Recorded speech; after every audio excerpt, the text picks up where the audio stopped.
नेक आदमी जहाँ भी जाएगा अपनी खुशबू साथ लेके जाएगा। इस पर एक बेहतरीन वाक़या है हज़रत सुफ़ियान सौरी रहमतुल्लाह अलैह का। वो रास्ते से गुजर रहे थे, देखा कि बच्चे खेल रहे हैं। एक बच्चे के हाथ में बुलबुल का एक छोटा बच्चा है। वो बुलबुल का बच्चा फड़फड़ाता है, अपने आप को आज़ाद कराने की कोशिश करता है, मगर छोटे बच्चे ने उसे परों से पकड़ा हुआ है, छोड़ता नहीं, कैद किया हुआ है। हज़रत सुफ़ियान ने उसको पैसे दिए और उस बुलबुल के बच्चे को आज़ाद करवाया।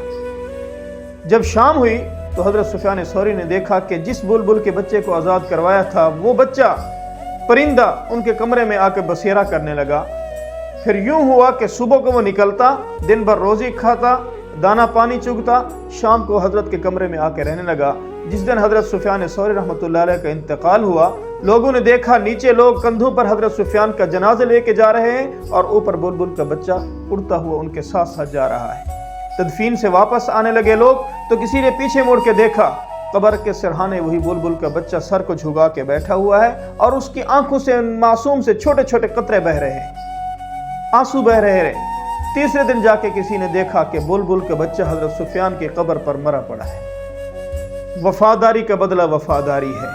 खुशबू आदमी की वहां तक जाएगी जहां तक उसकी नेकी जाएगी।